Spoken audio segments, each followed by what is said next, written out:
ಯಾವ್ಯಾವ ರೂಪ ಬೇಕೋ ಆ ರೂಪವನ್ನು ಕಾಮರೂಪಿ, ಇದು ಉಪನಿಷತ್ತು ಹೇಳುತ್ತೆ.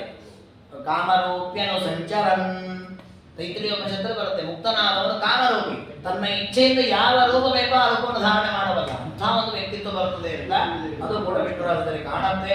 ನದಿ ಪರ್ವ ವೃಕ್ಷಾದಿ ನಾನಾ ರತ್ನಾನಿ ಸೃಷ್ಟವಾನ್ ಸುವರ್ಣ ರಜತಾದೀನಿ ಭೂಮಿಂದ್ಯಾಂ ಸಾಗರಾನಪಿ. ಕ್ಷಣದಲ್ಲಿ ಪರಮಾತ್ಮ ನದಿಯನ್ನ, ಉದ್ಯಾನವನವನ್ನ, ಪರ್ವತಗಳನ್ನ, ಅನೇಕ ಗಿಡ ಮರಗಳನ್ನೆಲ್ಲವನ್ನು ಸೃಷ್ಟಿ ಮಾಡ್ತಾನೆ. ದೇವರ ಸಂಕಲ್ಪ ಮಾಡೋದು ಎಲ್ಲ ಸೃಷ್ಟಿಯಾಗೋದು, ಯಾವುದು ಸುಳ್ಳಲ್ಲ, ಅವೆಲ್ಲ ಸತ್ಯವಾದ ಪದಾರ್ಥಗಳು. ಆ ಪದಾರ್ಥಗಳೊಟ್ಟಿಗೆ ಎಲ್ಲ ವಿಹಾರ ಮಾಡೋದು. ಈಗ ಪರ್ವತ ಇದ್ದಾಗ ಏನು ಮಾಡ್ತಾರೆ, 4 ಜನ ಪರ್ವತ ಹಾಕ್ತಾರೆ, ಅಲ್ಲಿ ಒಂದು ಆನಂದವನ್ನು ಅನುಭವಿಸ್ತಾರೆ. ಹಾಗೆ ಇಲ್ಲಿಯೂ ಕೂಡ ಮುಕ್ತರೆಲ್ಲ ಆ ಪರಮಾತ್ಮನೊಟ್ಟಿಗೆ ಪರ್ವತಾರೋಹಣ ಮಾಡ್ತಾರಂತೆ, ಜಲದಲ್ಲಿ ಕ್ರೀಡೆಯನ್ನ ಮಾಡ್ತಾರಂತೆ.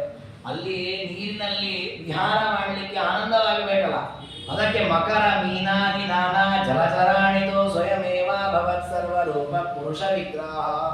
ಪರಮಾತ್ಮನೇ ಅಲ್ಲಿ ಮೀನು, ಮತ್ಸ್ಯ, ಮಕರ, ಮೊಸಳೆ, ಕೂರ್ಮ, ಆಮೆ ಹೀಗೆ ಬೇರೆ ಬೇರೆ ರೂಪಗಳಿಂದ ನೀರಿನಲ್ಲಿ ತಾನಿರ್ತಾನೆ. ಅಂದ್ರೆ ಪರಮಾತ್ಮನ ಅನುಗ್ರಹ ಎಷ್ಟು ದೊಡ್ಡದು ಅಂದ್ರೆ, ನಮ್ಮ ಈ ಜೀವರಾಶಿಗಳಲ್ಲಿ ಕೆಲವರು ಯೋಗ್ಯತೆ ಸ್ವರೂಪ ಯೋಗ್ಯತೆಯೇ ಮೀನು, ಕೆಲವರು ಸ್ವರೂಪ ಯೋಗ್ಯತೆಯೇ ಆನೆ. ನೋಡಿ, ಇವರ ಯೋಗ್ಯತೆ ಏನಿದೆ ಸ್ವರೂಪಭೂತವಾದ ಯೋನಿ, ಆ ಯೋನಿಯಲ್ಲಿ ಆನಂದ ಮೋಕ್ಷದಲ್ಲಿ ಆಗಬೇಕಲ್ಲ, ಅದಕ್ಕೆ ಆ ಯೋನಿಯಲ್ಲಿ ಅವ್ರ ಜೊತೆಗೆ ಇದ್ದಾನೆ ದೇವರು. ಮೀನುಗಳಿಗೆ ಆನಂದ ಆಗಬೇಕಾದ್ರೆ ದೇವರು ಮೀನಿನ ರೂಪದಲ್ಲಿ ಅವರೊಟ್ಟಿಗೆ ವಿಹಾರ ಮಾಡ್ತಾನೆ. ಆನೆಗಳಿಗೆ ಮನುಷ್ಯನಾಗಿದ್ರೆ ಆನಂದ ಆಗಲ್ಲ, ಆನೆಯೇ ಆಗಿದ್ರೆ ಆನಂದ, ಅದಕ್ಕೆ ಆನೆಯ ರೂಪದಲ್ಲಿ ಅವರೊಟ್ಟಿಗೆ ವಿಹಾರ ಮಾಡ್ತಾನೆ. ತದ್ರೂಪವತಿ ಚಾದ ರಮಾಪಿ ಆಸೀತಥೇತರೇ. ಹೇಗೆ ದೇವರು ಎಲ್ಲ ಬೇರೆ ಬೇರೆ ರೂಪಗಳನ್ನು ಸ್ವೀಕಾರ ಮಾಡಿ ಮುಕ್ತರಿಗೆ ಆನಂದ ಕೊಡ್ತಾನೋ, ಅದೇ ರೀತಿ ಲಕ್ಷ್ಮೀದೇವಿಯು ಕೂಡ ಆ ರೂಪಗಳಿಂದ ಇದ್ದಾರೆ. ಬ್ರಹ್ಮಾದ್ಯಾಶ್ಚ ಸಪತ್ನೀಕಾ ನಿತ್ಯಾನಂದಾಯ ದೇಚ್ಛತಃ. ಹೀಗೆ ಬ್ರಹ್ಮಾದಿ ದೇವತೆಗಳು ಕೂಡ ಆನಂದದ ರೂಪವನ್ನು ಉಳ್ಳವರು. ಯಾಕಂದ್ರೆ ಯಾರಿಗೂ ಪ್ರಾಕೃತ ಶರೀರ ಇಲ್ಲ, ತಮ್ಮ ತಮ್ಮ ಹೆಂಡತಿಯರಿಂದ ಕೂಡಿಕೊಂಡು ದೇವರ ಅನೇಕ ರೂಪಗಳೊಟ್ಟಿಗೆ ವಿಹಾರ ಮಾಡ್ತಾರೆ, ಒಂದಲ್ಲ ಎರಡಲ್ಲ. ಅದಕ್ಕೆ ಮಧ್ವದಲ್ಲಿ ಹೇಳ್ತಾರೆ, ಅನುಭೂಯತೆ ಸುಖಮನಂತ ಸಖೈ. ಮೋಕ್ಷದಲ್ಲಿ ಸುಖವನ್ನು ಅನುಭವಿಸೋದು ಯಾರೊಟ್ಟಿಗೆ? ಯಾರೋ ನನ್ನ ಫ್ರೆಂಡ್ ಅಲ್ಲ, ದೇವರೊಟ್ಟಿಗೆ ಸುಖ ಅನುಭವಿಸೋದು, ಅದು ದೊಡ್ಡ ಸೌಭಾಗ್ಯ. ಹಾಗಾಗಿ ಅದನ್ನ ಈ ವಿಷ್ಣುರಾಶಿ ತೋರಿಸಿಕೊಟ್ಟಿದೆ. ಆನಂತರ ಪರಮಾತ್ಮ ಈ ನಾಟಕ ಮಾಡ್ತೀವಿ ನೋಡಿ, ನಾವು ಸಂತೋಷವಾದಾಗ 4 ಜನ ಸೇರ್ಕೊಂಡಾಗ ನಾಟಕ ಆಡೋದು, ಆಟ ಆಡೋದು ಅಂತ. ಆ ರೀತಿ ಪರಮಾತ್ಮನವರು ಕೂಡ ಅನೇಕ ಜನ ಮುಕ್ತರಿಗೆ ಆನಂದವಾಗಲಿ ಅಂತ ಶಿಲ್ಪಗಳನ್ನ ಮಾಡ್ತಾನೆ. ನಾನಾ ಶಿಲ್ಪಾನಿ ಚಕ್ರೇ ಸರ್ವವೇತ್ತ ಜಗತ್ಪತಿ. ತನ್ನದೇ ಮತ್ಸ್ಯ ಅನ್ನೋ ರೂಪವನ್ನು ಕಲ್ಲಿನಲ್ಲಿ ಕಿತ್ತೋದು, ಅಲ್ಲೇ ಮೋಕ್ಷದಲ್ಲಿಯೇ ಈ ರೀತಿ ಮಾಡ್ತಾನೆ ಪರಮಾತ್ಮ.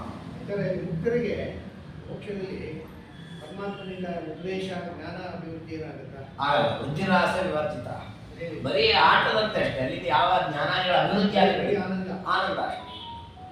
ಶಿಷ್ಯತ್ವೇ ಕಲ್ಪಯಾಮಾಸ ಬ್ರಹ್ಮಾದ್ಯ ಸರ್ವದೇವತಾ. ದೇವರು ತಾನು ಗುರುವೇಷ ಹಾಕ್ಕೊಡ್ತಾನಂತೆ.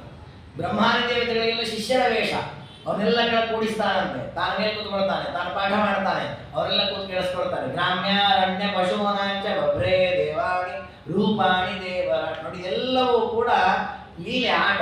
ಒಂದು ನಾಟಕವನ್ನು ಮಾಡಿಸುವಾಗ ಸೂತ್ರಧಾರ ಹೇಳ್ತಾನೆ, ನೋಡಿ ನಿಮ್ದು ಈ ಪಾತ್ರ, ನಿಮ್ದು ಈ ಪಾತ್ರ, ನೀವು ಹೀಗೆ ಕೂತಿರ್ಬೇಕು, ಇವ್ರು ಹೀಗೆ ಹೇಳ್ತಾರೆ, ನಿಮ್ದು ಇಂಥ ಮಾತಾಡಬೇಕು, ಎಲ್ಲ ಹೇಳಿಕೊಡ್ತಾರೆ. ಅವ್ರು ಹಾಗೆ ಮಾಡ್ತಾರೆ. ಅಲ್ಲಿ ಅದರಿಂದಾಗಿ ಅವ್ರಿಗೇನೋ ಹೊಸ ಜ್ಞಾನ ಬಂತು ಅಂತಾಗಲಿ, ಹೊಸದೇನೋ ಅನುಕೂಲ ಏನಿಲ್ಲ, ಎಲ್ಲ ಗೊತ್ತಿರೋದು ಮುಂಚೆ ಪೂರ್ವ ಸಿದ್ಧವಾದನ್ನೇ ಅಲ್ಲಿ ಮಾಡೋದು, ಮಾಡಿ ಆನಂದ ಕೊಡೋದಷ್ಟೇ. ಹಾಗೆ ಇಲ್ಲಿಯೂ ಕೂಡ ಪರಮಾತ್ಮ ಬ್ರಹ್ಮಾದಿಗಳಿಗೆಲ್ಲ ಜ್ಞಾನ ಕೊಟ್ಟಾಗಿದೆ, ಅವರೆಲ್ಲ ತತ್ವಜ್ಞಾನ ಆಗಿಬಿಟ್ಟಿದೆ. ಇನ್ನೇನು ಪರಮಾತ್ಮನಿಂದ ಉಪದೇಶವಾಗಿ ಜ್ಞಾನ ಬರೋ ಪ್ರಸಂಗ ಇಲ್ಲ, ಪೂರ್ಣ ಆಗಿಬಿಟ್ಟಿದ್ದಾರೆ ಅವರೆಲ್ಲ ಅವರವರ ಯೋಗ್ಯತೆಗೆ ತಕ್ಕ ಹಾಗೆ. ದೇವರ ಮೇಲೆ ಇನ್ನೂ ಬೇಕಾದಷ್ಟಿದೆ, ಆದರೆ ಅವರ ಯೋಗ್ಯತೆಗೆ ಅವರು ಪೂರ್ಣರಾಗಿದ್ದಾರೆ. ಅಂಥವರಿಗೆ ಪರಮಾತ್ಮ ಕೂಡಿಸ್ಕೊಂಡು ಉಪದೇಶ ಮಾಡ್ತಾನಂತೆ. ಏನದು ಉಪದೇಶ ಮಾಡೋದು? ನಾಟಕ ಅಷ್ಟೇ. ಪರಮಾತ್ಮ ಉಪದೇಶ ಮಾಡಿದಂತೆ ಇವರು ಕೂತ್ಕಿಟ್ಟಿದ್ರೆ ಅದರಲ್ಲೇ ಆನಂದ, ದೇವರ ಹತ್ರ ಒಡಮಾಡಿ ಸಿಕ್ಕಿದಲ್ಲ ಅಂತ ಆನಂದ. ಈ ರೀತಿಯಲ್ಲಿ ಪರಮಾತ್ಮ ಗುರು ಶಿಷ್ಯರಂತೆ ಆಟವಾಡ್ತಾನೆ. ಸ್ವಲ್ಪ ಹೊತ್ತು ಬಿಟ್ಟು ರಾಜನಂತೆ ಆಡ್ತಾನಂತೆ, ತಾನು ಸಿಂಹಾಸನದಲ್ಲಿ ಕೂತ್ಕೊಳ್ತಾನಂತೆ. ಈ ಎಲ್ಲ ಮುಕ್ತರನ್ನ ತನ್ನ ಪ್ರಜೆಗಳು ಅಂತ ಮಾಡ್ಕೊಳ್ತಾನಂತೆ. ಯಾರೆಲ್ಲ ತಪಸ್ಸಿಗೆ ಹೋಗಿ ಬೀಳೋರಿದ್ದಾರೆ ಅವರು ಕಳ್ಳರು ಅಂತ ಅವ್ರು ಕಟಕಟಕ್ಕೆ ತಂದು ನಿಲ್ಲಿಸಿ ಅವ್ರನ್ನ ನ್ಯಾಯ ವಿಚಾರಣೆ ಮಾಡೋದು. ಇವ್ರೇನ್ ತಪ್ಪು ಮಾಡಿದ್ರು, ಇವರಿಗೆ ಇಂಥ ಶಿಕ್ಷೆ ಕೊಡಿ. ಅಂದ್ರೆ ದೇವರು ಆ ಮುಕ್ತರಿಗೆ ಆನಂದವಾಗಲಿ ಇಂಥ ಎಲ್ಲ ಲೀಲೆಗಳನ್ನು ತೋರಿಸ್ತಾನೆ. ಬ್ರಹ್ಮಾದೀನೇವ ದೇವೇಶ ಸರ್ವದಾನಂದ ವಿಗ್ರಹ ಏತು ನಿತ್ಯಂ ತಮೋವಿಷ್ಟ ಪಾಪರೂಪ ಸ್ವಭಾವತಃ ಚೋರತ್ವೇ ಕಲ್ಪಯಾಮಾಸ ದಂಡಯಾಮಾಸ ತಾನಪಿ. ನಾವು ನೋಡ್ತೇವಲ್ಲ ಮಕ್ಕಳು ಸಣ್ಣದಾಗಿ ಏನೋ ಒಂದು ಮನೆ ತರ ಅಂತ ಮಾಡ್ತಾರೆ. ಆಮೇಲೆ ಇಲ್ಲಿ ಅಡುಗೆ ಮಾಡ್ತೀನಿ ಅಂತ ಹೇಳಿದ್ರೆ ಏನು ಅಡುಗೆ ಮಾಡೋ ಖಾಲಿ ಪಾತ್ರೆ ಇಟ್ಕೊಂಡಿರ್ತಾರೆ. ಆದ್ರೆ ಅವುಗಳಿಗೆ ಅದರಲ್ಲೇ ಇರೋ ಒಂದು ಆನಂದ. ಹಾಗೆ ಪರಮಾತ್ಮ ಸುಮ್ಮನೆ ಹೇಳೋದಲ್ಲ, ನಿಜವಾಗಿಯೂ ಅಲ್ಲಿ ಪರಮಾತ್ಮ ಅಡುಗೆಯೂ ಮಾಡಿ ಮಾಡ್ತಾನೆ, ಅಡಿಗೆ ಬಡಿಸ್ತಾನೆ, ಊಟ ಮಾಡಿಸ್ತಾನೆ, ಆನಂದ ಕೊಡಿಸ್ತಾನೆ. ಅದು ಇಲ್ಲಿವಲ್ಲಿ ವ್ಯತ್ಯಾಸ ಅಂದ್ರೆ ಇಲ್ಲಿ ಪಾತ್ರೆ ಅಥವಾ ಇತ್ಯಾದಿಗಳನ್ನು ಮಾಡಿದಾಗ ಶ್ರಮ ಇದೆ, ದುಃಖ ಇದೆ. ಅಲ್ಲಿ ಅದು ಯಾವುದು ಇಲ್ಲ. ಮೋಕ್ಷದಲ್ಲಿ ಒಂದು ವೃಕ್ಷ ಇದೆ, ವೃಕ್ಷದಿಂದ ಹಣ್ಣು ಬಿಡುತ್ತೆ, ಹಣ್ಣನ್ನು ಕಿತ್ತುತ್ತಾರೆ, ದೇವರ ನೈವೇದ್ಯ ಮಾಡ್ತಾರೆ, ತಿಂತಾರೆ. ಹಣ್ಣನ್ನು ಕಿತ್ತಿ ತಿನ್ನುವಾಗ ಆಯಾಸಾದಿಗಳು ಇಲ್ಲ. ಹಣ್ಣನ್ನು ತಿನ್ನುವುದರಿಂದ ದೇಹದಲ್ಲಿ ರಕ್ತ ಮಾಂಸ ಬೆಳೆಯೋದು ಅಂತ ಇಲ್ಲ, ಮಲಮೂತ್ರಗಳು ಹೋಗೋದು ಅಂತ ಇಲ್ಲ, ಯಾವುದಿಲ್ಲ. ಶುದ್ಧ ಸತ್ವವಾದ ಹಣ್ಣು. ಶುದ್ಧ ಸತ್ವದಿಂದಲೇ ಒಂದು ವೃಕ್ಷವನ್ನು ನಿರ್ಮಾಣ ಮಾಡಿದ್ದಾರೆ ದೇವರು. ಆ ಶುದ್ಧ ಸತ್ವದಿಂದಲೇ ಒಂದು ಹಣ್ಣು ಬಿಟ್ಟಿರ್ತದೆ. ಆ ಶುದ್ಧ ಸತ್ವದಿಂದಲೇ ಹಣ್ಣನ್ನು ಕಿತ್ತೆ ದೇವರೇ ಮಾಡಿ ತಿಂತಾರೆ ಅವರು. ಅದು ಶುದ್ಧ ಸತ್ವವಾಗಿಯೇ ಒಳಗೆ ಇರ್ತದೆ, ಮತ್ತೆ ಶುದ್ಧ ಸತ್ವವಾಗಿಯೇ ಹೊರಗೆ ಬರ್ತದೆ. ಅಂದ್ರೆ ಇದು ದೇವರ ವ್ಯವಸ್ಥೆ ಹಾಗೆ.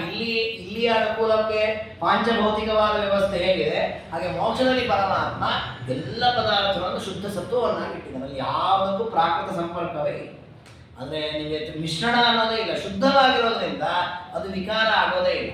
ಅಂದ್ರೆ ಹಣ್ಣು ತಿಂದರೂ ನೀವು ಮತ್ತೊಂದು ಹಣ್ಣಾಗೋದು ಬಿಡುತ್ತೆ. ಮಾಯೆ ಅಲ್ಲ, ಅದರ ವ್ಯವಸ್ಥೆ ಹಾಗೆ. ಈ ರೀತಿ ಪರಮಾತ್ಮ ಪ್ರಜಾರೂಪಾನ್ ಚಕಾರಾಮ್ಯಾನ್ ಮುಕ್ತಾನೇವ ಹ್ಯನೇಕಜ. ಹೀಗೆ ಗುರು ಶಿಷ್ಯರಂತೆ, ರಾಜ ಪ್ರಜೆಗಳಂತೆ ಬೇರೆ ಬೇರೆ ರೀತಿಯಲ್ಲಿ ಆ ಮುಕ್ತರಿಗೆ ಆನಂದವನ್ನು ಕೊಡ್ತಾನೆ. ಇದೆಲ್ಲ ಯಾರಿಗೆ ಪ್ರಾಪ್ತವಾಗತ್ತೆ ಅಂದರೆ ವಿಷ್ಣು ಭಕ್ತಿ ಪರಾಯಣ, ಪರಮಾತ್ಮನಲ್ಲಿ ಭಕ್ತಿ ಇಟ್ಟವರಿಗೆ ಮಾತ್ರ ಈ ಲೋಕ ಪ್ರಾಪ್ತಿಯಾಗುತ್ತೆ. ದುಃಖ ಲೇಷ ವಿನಯ ಮುಕ್ತಾನ್ ಸ್ವಸ್ವವೃತ್ತಿವ ತೋಷಿತಾನ್. ಯಾವ ದುಃಖದ ಸ್ಪರ್ಶವೇ ಇಲ್ಲ.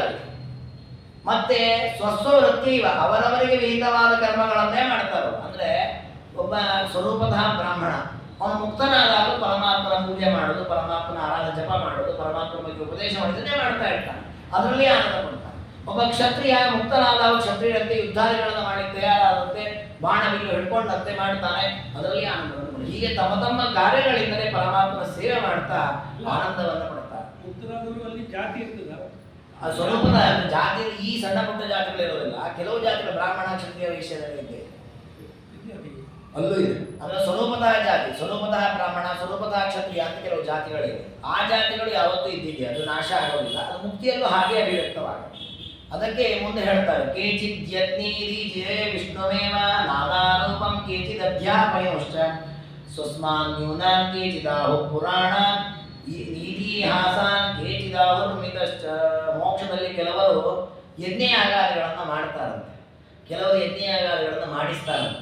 ತಾವು ಸುಮ್ಮನೆ ಕೂತಿರ್ತಾರೆ ಯಜಮಾನ ಅಂತಾರೆ, ಇನ್ನೊಬ್ಬರು ಮಾಡುವಂತ ಕೂತು ಅವರು ಕೆಲವು ಕೃಷ್ಣಾರ್ಪಣೆ ಬಿಡದ ರೀತಿ ಮಾಡ್ತಿರ್ತಾರೆ. ಅಂದರೆ ಅವರು ಕ್ಷತ್ರಿಯರು ಅಂತ ಅರ್ಥ.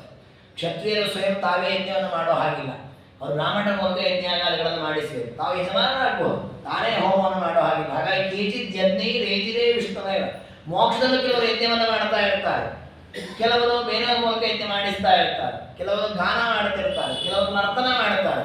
ಅದರಲ್ಲೂ ಮೋಕ್ಷದಲ್ಲೂ ಗಂಧರ್ವರಿದ್ದಾರೆ, ಅಪ್ಸರರಿದ್ದಾರೆ, ಅವರಿಗೆ ವಿಹಿತವಾದದ್ದು ಹಾಡು ಹಾಡೋದು, ದೇವರ ಮುಂದೆ ಕುಣಿಯೋದು, ಇದು ಅವರಿಗೆ ವಿಹಿತವಾದ ಕರ್ಮ, ಅದನ್ನು ಮಾಡ್ತಾ ಇದ್ದಾರೆ.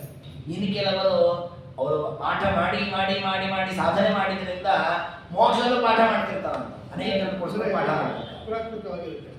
ಅಪ್ರಾಕೃತ.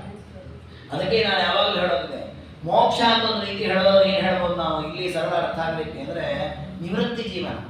ಇಲ್ಲಿ ಹೇಗೆ ಬ್ಯಾಂಕು ಅಥವಾ ಬೇರೆ ಬೇರೆ ಶಾಲೆ ಅಥವಾ ಬೇರೆ ಬೇರೆ ಸಂಸ್ಥೆಗಳಲ್ಲಿ ಕೆಲಸ ಮಾಡ್ತೀವಿ ನಾವು, ನಿವೃತ್ತಿ ಜೀವನ ಅಂತ ಬರ್ತದೆ, ರಿಟೈರ್ಮೆಂಟ್. ಆ ನಿವೃತ್ತಿ ಜೀವನದಲ್ಲಿ ಹೇಗೆ ಬದುಕ್ತೀವಿ ಇದೇ ಮೋಕ್ಷಕ್ಕೆ ಒಂದು ಒಳ್ಳೆಯ ನಿದರ್ಶನ. ಯಾಕೆ ನಿವೃತ್ತಿ ಜೀವನದಲ್ಲಿ ಏನು ಇರ್ತದೆ ಅಂದರೆ ನಿಮ್ಗೆ ಯಾವುದೇ ವಿಧಿ ನಿಷೇಧಗಳು ಇರೋದಿಲ್ಲ. ನೀವು ಬೆಳಿಗ್ಗೆ 9 ಗಂಟೆಗೆ ಬಾ, ಇದನ್ನು ತಗೊಂಬ, ಅದನ್ನು ತಗೊಂಬ. ಆದರೆ ನೀವು ಏನಾದ್ರು ಸಂಸ್ಥೆಗೆ ಹೋಗಿ ಎಲ್ಲರೂ ನೀವು ಮರ್ಯಾದೆ ಕೊಡ್ತಾರೆ, ನಮಸ್ತೆ ಸರ್ ಹೇಗಿದ್ದೀರಿ, ಆರೋಗ್ಯವಾಗಿದ್ದೀರೆಲ್ಲ ವಿಚಾರಿಸ್ತಾರೆ. ಆದರೆ ನಿವೃತ್ತಿ ಜೀವನದಲ್ಲಿ ಕೂಡ ತಾರತಮ್ಯ ಇದೆ. ಒಬ್ಬ ಮ್ಯಾನೇಜರ್ ರಿಟೈರ್ಮೆಂಟ್ ಆದಮೇಲೆ ಕೂಡ ಅವ್ರನ್ನ ರಿಟೈರ್ಡ್ ಮ್ಯಾನೇಜರ್ ಅಂತಲೇ ಕರೀತಾರೆ, ಪ್ಯೂನ್ ರಿಟೈರ್ಡ್ ಆದರೆ ರಿಟೈರ್ಡ್ ಪ್ಯೂನ್ ಅಂತಲೇ ಕರೀತಾರೆ. ರಿಟೈರ್ಮೆಂಟ್ ಆಗಿ ಇವರೆಲ್ಲ ಸಮಾನರಾಗಲ್ಲ, ಅವರವರಿಗೆ ಸಿಗತಕ್ಕ ಸವಲತ್ತುಗಳಲ್ಲೂ ತಾರತಮ್ಯ ಇದೆ, ಅವರಿಗೆ ಸಿಗುವ ಆನಂದದಲ್ಲೂ ಕೂಡ ವ್ಯತ್ಯಾಸ ಇದೆ. ಆದರೆ ಎಲ್ಲರೂ ಆನಂದವಾಗಿದ್ದಾರೆ. ನಿವೃತ್ತನಾದಂತಹ ಒಬ್ಬ ಸಾಮಾನ್ಯ ವ್ಯಕ್ತಿಯು ಕೂಡ ಸುಖವಾಗಿ ಇರ್ತಾನೆ ತನ್ನ ಸಣ್ಣ ಪುಟ್ಟ ಮನೆಯಲ್ಲಿ. ನಿವೃತ್ತನಾದ ದೊಡ್ಡ ದೊಡ್ಡ ಅಧಿಕಾರಿಯು ಕೂಡ ತನ್ನ ದೊಡ್ಡ ಮನೆಯಲ್ಲಿ ಅವರು ಆನಂದವಾಗಿರ್ತಾರೆ. ಆದರೆ ಅವ್ರು ಯಾರಿಗೂ ಕೂಡ ವಿಧಿ ನಿಷೇಧಗಳಿಲ್ಲ, ಅವರೆಲ್ಲರೂ ಸುಖವಾಗಿರ್ತಾರೆ. ಆದರೆ ಅವ್ರು ಯಾರು ಕೂಡ ಸಂಸ್ಥೆಗೆ ಸಂಬಂಧಪಟ್ಟವರಾಗಿರ್ತಾರೆ. ಅಂದರೆ ಸಂಸ್ಥೆಯಲ್ಲಿ ಒಬ್ಬ ಕೆಲಸ ಮಾಡೋದು, ಅಲ್ಲೊಬ್ಬ ಆದೇಶ ಮಾಡೋದು ಯಾವುದು ಮಾಡ್ಲಿಕ್ಕೆ ಬರೋದು. ಇದು ಕೂಡ ಮುಕ್ತರಾದ ಮೇಲೆ ಅವ್ರಿಗೆ ಯಾವ ವಿಧಿ ನಿಷೇಧಗಳಿಲ್ಲ. ಮುಕ್ತರಾದಾಗಲೂ ತಾರತಮ್ಯ ಇದೆ. ಮುಕ್ತರಾದವರಿಗೆ ಈ ಸಂಬಂಧ ಇಲ್ಲ. ಈ ಜಗತ್ತಿನ ನಾನು ಸೃಷ್ಟಿ ಮಾಡ್ತೀನಿ, ಜಗತ್ತಲ್ಲಿ ಅವ್ರನ್ನ ಬೈತೀನಿ, ಮುಕ್ತರಿಗೂ ಅವರಿಗೂ ಎದುರು ಸಂಬಂಧ ಇದೆ. ಹಾಗಾಗಿ ಮುಕ್ತಿ ಎನ್ನುವಂತಹದ್ದು ಒಂದು ರೀತಿ ನಮ್ಮ ನಿವೃತ್ತ ಜೀವನ ಇದ್ದಾಗ, ಅದಕ್ಕೆ ನಿವೃತ್ತಿ ಮಾರ್ಗದಲ್ಲಿ ಕರೆದಿರುವಂತಹದ್ದು. ಅಂತಹ ಮೋಕ್ಷದಲ್ಲಿ ಆಸನ್ ಕದಾಚಿತ್ ಸ್ತ್ರೀರೂಪ ನಾನಾ ರೂಪ ಸಹಸ್ರಪಿ ಸರ್ವೇಪಿ ದೇವ ಸ್ತ್ರೀ ರೂಪ ಭೂತ್ವಾ ತೇನಿ ವಿಷಯವಿದೆ. ಇನ್ನು ಕೆಲವೊಮ್ಮೆ ಆ ಮೋಕ್ಷದಲ್ಲಿರತಕ್ಕಂತಹ ದೇವತಾ ಪುರುಷರು ಸ್ತ್ರೀ ರೂಪ ತೆಗೆದುಕೊಳ್ತಾರೆ. ಯಾಕೆಂದ್ರೆ ದೇವರೊಟ್ಟಿಗೆ ವಿಹಾರ ಮಾಡ್ಲಿಕ್ಕಾಗತ್ತೆ ಅಂತ ಹೇಳಿ ಸ್ತ್ರೀ ರೂಪದಿಂದ ಪರಮಾತ್ಮನ ಸೇವೆ ಮಾಡುತ್ತಾರೆ. ಈಗ ನಾವು ಕೃಷ್ಣಾವತಾರದಲ್ಲಿ ಈ ಷೋಡಶ ಸ್ತ್ರೀ ಸಹಸ್ರೀಶ ಅಂತ ದೇವರನ್ನು ಕರೀತಾರೆ. 16,108 ಹೆಂಡತಿಯನ್ನು ಮದುವೆ ಮಾಡಿಕೊಂಡಿದ್ದ ಅಂತ. ಈ 16,001 ಸ್ತ್ರೀಯರಿದ್ದಾರೆ, ಅವರೆಲ್ಲ ನರಕಾಸುರನ ಪಟ್ಟಣದಲ್ಲಿ ಬಂಧಿತರಾಗಿದ್ರು. ಇವರೆಲ್ಲ ಯಾರು ಅಂತಂದ್ರೆ ಯಾರು ಹೊಸ ಸ್ತ್ರೀಯರಲ್ಲ, ಅವರೆಲ್ಲ ಪುರುಷರು. ಅಗ್ನಿಪುತ್ರರು ಅವರೆಲ್ಲ ವಾಯುದೇವರು ತಪಸ್ಸು ಮಾಡಿ ದೇವರ ಮದುವೆ ಆಗ್ಬೇಕು, ದೇವರು ನಮ್ಮ ಗಂಡ ಆಗ್ಬೇಕು ಅಂತ ಹೆಣ್ಣಾಗಿ ಹುಟ್ಟಿದವರು. ಹೇಗೋ ಆ ರೀತಿ ಮುಕ್ತರಲ್ಲೂ ಕೂಡ ಅನೇಕ ಮುಕ್ತರು ಸ್ತ್ರೀರೂಪದಿಂದ ಪರಮಾತ್ಮನೊಟ್ಟಿಗೆ ವಿಹಾರ ಮಾಡ್ತಾರಂತೆ. ಹೀಗೆ ಪರಮಾತ್ಮ ಅವರವರಿಗೆ ಆನಂದವಾಗುವಂತೆ ಹೊರತಿಗೆಲ್ಲ ವಿಹಾರಿಸ್ತಾನೆ, ಅವರಿಗೆ ಆನಂದವನ್ನು ಕೊಡ್ತಾನೆ. ಆನಂತರ ಏವಂ ಪೂರ್ವಂ ದೇವ ದೇವೋಹಮೇವ ಕಾಲಂ ಕಂಚಿನ್ ಮುಕ್ತ ಬಂಧೈರಜಾಜ್ಞೈ ಲಕ್ಷ್ಮ್ಯಾ ಯುಕ್ತಃ ಕ್ರೀಡಯಾಮಾಸ ಪಶ್ಚಾತ್ ಸ್ರಷ್ಟುಂ ಚಾಸೀನ್ ಮಾನಸಂ ಕರ್ಮಬದ್ಧಾನ್. ಹೀಗೆ ಪರಮಾತ್ಮ ದೇವ ತಾನು ಮೋಕ್ಷದಲ್ಲಿ ಮುಕ್ತಿಗೆ ಅರ್ಹರಾದವರು ಎಲ್ಲರಿಗೂ ಆನಂದವನ್ನು ಕೊಡ್ತಾ ಲಕ್ಷ್ಮೀದೇವಿಯ ಅನಂತ ರೂಪಗಳು ತನ್ನ ಅನಂತ ರೂಪ ಇದರೊಟ್ಟಿಗೆ ವಿಹಾರವನ್ನ ಮಾಡ್ತಾನೆ. ವಿಹಾರವನ್ನ ಮಾಡಿ ಸ್ರಷ್ಟುಂ ಚಾಸೀನ್ ಮಾನಸಂ ಕರ್ಮಬದ್ಧ. ಮೋಕ್ಷಕ್ಕೆ ಅರ್ಹರಾದವರಿಗೆಲ್ಲ ಮೋಕ್ಷ ಕೊಟ್ಟದಾಯಿತು, ಅವರೊಟ್ಟಿಗೆ ವಿಹಾರ ಮಾಡಿದ್ದಾಯಿತು, ಅವರ ಲೋಕದಲ್ಲಿ ಎಲ್ಲವನ್ನೂ ಆನಂದವಾಗಿ ಇಟ್ಟದ್ದಾಯಿತು. ಇನ್ನೂ ಕೆಲವರು ಕರ್ಮದ ಬಂಧನದಲ್ಲಿದ್ದಾರೆ. ಈ ಜೀವರಾಶಿಗಳ ಅನಂತ, ಹಾಗೆ ಅನೇಕರು ಮೋಕ್ಷಕ್ಕೆ ಹೋದ್ರು, ಇನ್ನೂ ಅನೇಕ ಜೀವರಾಶಿಗಳು ಸಂಸಾರದಲ್ಲಿ ಬಿದ್ದಾವೆ. ಅವರನ್ನು ಉದ್ಧಾರ ಮಾಡಬೇಕು, ಅದಕ್ಕೆ ಅವರನ್ನು ಸೃಷ್ಟಿ ಮಾಡಬೇಕು ಅಂತ ದೇವರ ಆಲೋಚನೆ ಮಾಡಿದ್ದಾರೆ. ಹೀಗೆ ಮೋಕ್ಷವನ್ನ ಪರಮಾತ್ಮ ಕೊಡೋದು, ಮುಕ್ತಿಯಲ್ಲಿ ಆ ಎಲ್ಲ ಮುಕ್ತರಿಗೆ ಪರಮಾತ್ಮ ವಿಹಾರ ಮಾಡೋದು, ಆ ವಿಚಾರವನ್ನ ಮೊದಲನೇ ಅಧ್ಯಾಯದಲ್ಲಿ ನಿರೂಪಣೆ ಮಾಡಿದ್ದಾರೆ. ನೋಡಿ, ಇಷ್ಟೋ ವಿಚಾರಗಳ ಸಂಗ್ರಹವನ್ನ ಪಂಡಿತಾಚಾರ್ಯರು ತಮ್ಮ ಮಧ್ವೈರ್ಯದಲ್ಲಿ ತಿಳಿಸ್ತಾರೆ. ಅನುಭೂಯತೆ ಸುಖಮನಂತ ಸಕೈ ಸಕಲೈರಲಮ್ಮತಿ ಪದಂ ಸತತಂ ಅಪಿತಾರತಮ್ಯ ಸಹಿತೈ ಸ್ವಗುರು ಪ್ರವಣೈ ಪರಸ್ಪರ ಮುರು ಪ್ರಣಗೈ. ನೋಡಿ, ಇಲ್ಲಿ ಹೇಳಿದ ಅಷ್ಟೋ ವಿಚಾರಗಳು ಇದೆ. ಪರಮಾತ್ಮನೊಟ್ಟಿಗೆ ವಿಹಾರ ಮಾಡ್ತಾರೆ. ಆಮೇಲೆ ಅಲ್ಲಿ ಪರಮಾತ್ಮನೊಟ್ಟಿಗೆ ವಿಹಾರವನ್ನು ಮಾಡುವಾಗಲೂ ದೇವರು ಈಶ ತಾನು ದಾಸ ಅನ್ನೋ ಭಾವನೆ ಇದೆ. ಅಪಿ ತಾರತಮ್ಯ ಸಹಿತ ಬ್ರಹ್ಮಾದಿ ದೇವತೆಗಳು ಉತ್ತಮನು ಚಿಕ್ಕವನಾಗಿದ್ದೇನೆ ಅನ್ನೋ ಭಾವನೆಯಲ್ಲೇ ಇದ್ದಾನೆ. ಆದ್ರೆ ಇಲ್ಲಿ ಅವ್ರ ಮೇಲವರು ನಾನು ಚಿಕ್ಕವನು ಅಂದಾಗ ಒಂಥರ ಮಾತ್ಸರ್ಯ ಇದೆ, ಬೇಸರ ಇದೆ. ಅಯ್ಯೋ ಅವ್ರ ಮೇಲಿದ್ದ ನಾನು ಕೆಳಗಿದ್ದೇನೆ ಅನ್ನೋ ಅಸಮಾಧಾನ. ಅಲ್ಲಿ ಹಾಗಲ್ಲ, ಆನಂದ ಉರುಪ್ರಣಯಿ, ಪರಸ್ಪರವಾಗಿ ಯಾವುದೇ ಮಾತ್ಸರ್ಯ ಕಾಮ ಅನ್ನೋದು ಅದನ್ನೇ ಹಿಂದೆ ಹೇಳಿದ್ರು. ರಾಗಾದಿ ವಿವರ್ಜಿತ, ರಾಗ ದ್ವೇಷಾದಿ ಯಾವ ದೋಷಗಳು ಅವರಿಗಿಲ್ಲ. ಹಾಗಾಗಿ ಈ ರೀತಿ ಮೋಕ್ಷದ ವರ್ಣನೆ ಪಂಡಿತಾಚಾರ್ಯರ ಸುಮಧ್ವಜದ 11ನೇ ಸರ್ಗದಲ್ಲಿ ಏನು ಬಂದಿದೆ, ಆ ಅಷ್ಟೂ ವಿಚಾರಗಳಿಗೆ ಪ್ರಮಾಣಭೂತವಾಗಿ ವಿಷ್ಣು ರಹಸ್ಯ. ಅಷ್ಟೂ ವಿಷಯಗಳು ಕೂಡ ಅತ್ಯಂತ ಪ್ರಾಮಾಣಿಕ, ಯಾವುದು ಕಲ್ಪಿತ ಅಲ್ಲ ಅಂತ ಆಚಾರ್ಯರು ಕೂಡ ಅನುವ್ಯಾಖ್ಯಾನದಲ್ಲಿ ಒಂದು 8-10 ಶ್ಲೋಕಗಳಲ್ಲಿ ಮೋಕ್ಷ ಹೇಗಿದೆ ಅಂತ ಕೊನೆಗೆ ಹೇಳ್ತಾರೆ. 4ನೇ ಅಧ್ಯಾಯದಲ್ಲಿ ಮೋಕ್ಷದಲ್ಲಿ ಪರಮಾತ್ಮನೊಟ್ಟಿಗೆ ಯಾವ ರೀತಿ ಆನಂದವನ್ನು ಪಡ್ತಾರೆ. ಮುಕ್ತಾಶ್ಚ ಮುದಾಶ್ಚ ಮುದ ಪ್ರಮುದ ಆಸತೆ ಯತ್ರ ಆನಂದಾಶ್ಚ. ಯಾವ ಲೋಕದಲ್ಲಿ 5 ವಿಧವಾದ ಆನಂದ ಇದೆ. ಮುದು, ಪ್ರಮೋದ, ಆಮೇಲೆ ನಂದ, ಆನಂದ ಅಂತ ಹೀಗೆ ಅನೇಕ ಪ್ರಭೇದಗಳಿದೆ. ಆ ಎಲ್ಲ ಆನಂದವನ್ನು ಮೋಕ್ಷದಲ್ಲಿ ಪರಮಾತ್ಮ ಕೊಡ್ತಾನೆ ಅಂತ. ಹಾಗಾಗಿ ಆ ಎಲ್ಲ ವಿಚಾರಗಳನ್ನು ಕೂಡ ಸಂಕ್ಷೇಪವಾಗಿ ವೇದವ್ಯಾಸ ದೇವರು ವಿಷ್ಣು ರಹಸ್ಯದಲ್ಲಿ ತೋರಿಸಿಕೊಟ್ರು. ಕೊನೆಗೆ ಈ ಅಧ್ಯಾಯವನ್ನು ಮುಗಿಸುವಾಗ ಒಂದು ಮಾತನ್ನು ಹೇಳ್ತಾರೆ ವೇದವ್ಯಾಸರು. ಯೋನ್ಯ ಕ್ರೀಡನಂ ವಿಷ್ಣು ರಹಸ್ಯಂ ಪರಮಾದ್ಭುತಂ ಪ್ರಾತಸ್ಮರತಿ ವಾರಾತ್ರೋ ಸೋಪ್ಯೇವಂ ತೇನ ನೋಡದೆ. ನೋಡಿದೊಂದು ವಿಷ್ಣು ರಹಸ್ಯವೇ ಅಲ್ಲ.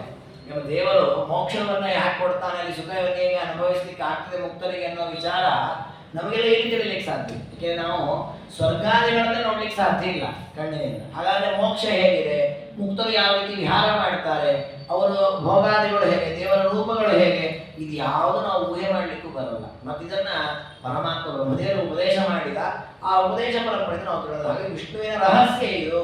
ಇದನ್ನ ಬೆಳಿಗ್ಗೆ ಅಥವಾ ರಾತ್ರಿಯಲ್ಲಿ ಯಾರು ಸ್ಮರಣೆ ಮಾಡ್ತಾರೆ ಅವರಿಗೂ ಪರಮಾತ್ಮ ಮೋಕ್ಷವನ್ನು ಕೊಡ್ತಾನೆ. ಧನಂ ಧಾನ್ಯಂ ಪಶೂನ್ ಪುತ್ರಾನ್, ಒಳ್ಳೆಯ ಧನ ಸಂಪತ್ತು, ಧಾನ್ಯ ಸಂಪತ್ತು, ಅನೇಕ ಪಶು ಸಂಪತ್ತು. ಇವತ್ತು ಪಶು ಸಂಪತ್ತು ಅನ್ನೋದು ಒಂದು ರೀತಿಯಲ್ಲಿ ಅದು ಕ್ಷೀಣ ಮಾಡಿದೆ. ಯಾರಿಗೆ ಪಶು ಸಂಪತ್ತಿರಲ್ಲ, ವಾಹನ ಸಂಪತ್ತಿರುತ್ತೆ. ಚತುರ್ಚಕ್ರ ವಾಹನ, ದ್ವಿಚಕ್ರ ವಾಹನ, ಈ ಸಂಪತ್ತಿದೆ. ಇಂಥ ಪಶುವನ್ ಪುತ್ರಾನ್ ಭಾರ್ಯಾಂಚೈವ ಮನೋಹರ, ಒಳ್ಳೆಯ ಹೆಂಡತಿಯನ್ನ, ಒಳ್ಳೆಯ ಗಂಡನನ್ನ, ಒಳ್ಳೆಯ ಮಕ್ಕಳನ್ನ ಹೀಗೆ ಪರಮಾತ್ಮ ಕೊಟ್ಟು ಇಲ್ಲಿಯ ಸುಖ ಭೋಗದ ಜೊತೆಗೆ ತಥೋ ಮುಕ್ತಿ ಮೋಕ್ಷವನ್ನು ಕೊಡುತ್ತಾನೆ. ಹೀಗೆ ಪರಮಾತ್ಮನ ಮೋಕ್ಷಪ್ರದತ್ವದ ವಿಚಾರವನ್ನ ಒಂದು ಅಧ್ಯಾಯದಲ್ಲಿ ನಿರೂಪಣೆ ಮಾಡಿ, ಹೀಗೆ ಬ್ರಹ್ಮದೇವರಿಗೆ ಪರಮಾತ್ಮ ಅವ್ರು ಕೇಳಿದ್ರಲ್ಲ, ನಾನು ಸೃಷ್ಟಿಯಾಗುವುದು ಏನಿತ್ತು ಇಲ್ಲಿ ಅಂತ ಕೇಳಿದ್ರಲ್ಲ, ಅದಕ್ಕಿಷ್ಟು ಉಪದೇಶ ಮಾಡಿದ್ರು. ನೀನು ಸೃಷ್ಟಿಯಾಗುವುದು ಇಷ್ಟೆಲ್ಲ ವಿಹಾರ ಮಾಡಿ ಮುಕ್ತರನ್ನೆಲ್ಲ ಮೋಕ್ಷ ಕಳುಹಿಸಿದ್ದೇನೆ. ಮುಂದೆ ಏನು ಮಾಡೋದು? ಅದಕ್ಕೆ ಜ್ಞಾನ ಪ್ರಳಯ ಕಾಲೋ ಬ್ರಹ್ಮದೇವರಂತಾರೆ. ಹಾಗಾದ್ರೆ ಪ್ರಳಯ ಕಾಲ ಎಷ್ಟಿದೆ, ಸೃಷ್ಟಿಕಾಲ ಎಷ್ಟು, ಸೃಷ್ಟಿಯಲ್ಲಿ ಯಾವಾಗ ಯಾವಾಗ ಏನೇನು ಹೇಗೆ ನಡೀತದೆ, ಇದರ ಬಗ್ಗೆ ನಂಗೆ ನಿರೂಪಣೆ ಮಾಡಬೇಕು ಅಂತ ಪರಮಾತ್ಮ ಹತ್ರ ಬ್ರಹ್ಮದೇವರು ಕೇಳ್ತಾರೆ. ಆಗ ಪರಮಾತ್ಮ ಕಾಲದ ಬಗ್ಗೆ ಹೇಳ್ತಾನೆ. ಕಾಲದಲ್ಲಿರ್ತಕ್ಕಂತಹ ಪ್ರಭೇದ ಮತ್ತೆ ಸೃಷ್ಟಿಕಾಲದ ಪ್ರಮಾಣ ಎಷ್ಟು, ಅಂದರೆ ಬ್ರಹ್ಮದೇವರ ಸೃಷ್ಟಿಯ ಆರಂಭದಲ್ಲಿ ಹೇಗೆ ದೇವರು ಸೃಷ್ಟಿ ಮಾಡಿದ ಆ ಸೃಷ್ಟಿಯ ವೈಭವವನ್ನು ಮುಂದೆ ವರ್ಣನೆ ಮಾಡ್ತಾನೆ. ಅದೊಂದು 2-3 ಅಧ್ಯಾಯ ಸೃಷ್ಟಿಯ ವಿಚಾರ ಇದೆ. ಅದನ್ನು ಮತ್ತೆ ನಾಳೆ ದಿನ ತಿಳಿದುಕೊಳ್ಳೋಣ ಅಂತ ಹೇಳ್ತಾ ಇವತ್ತಿನ ಈ ಚಿಂತನೆಯನ್ನ ಗುರುಗಳ ಅಂತರ್ಯಾಮಿ ಮಧ್ಯವತಿ ಗೋಪಾಲಕೃಷ್ಣನ ಪಾದಾರವಿಂದಗಳಲ್ಲಿ ಸಮರ್ಪಣೆ ಮಾಡಿ. ಸರ್ವಣ ಸಂಪೂರ್ಣ ಸರ್ವದೋಷ ವಿವರ್ಜಿತ ಪ್ರಿಯತಾಂ ಪ್ರೀತಯೇವ ವಿಷ್ಣುರ್ಮೇ ಪರಮಸ್ತು ಶ್ರೀಕೃಷ್ಣಾರ್ಪಣಮಸ್ತು.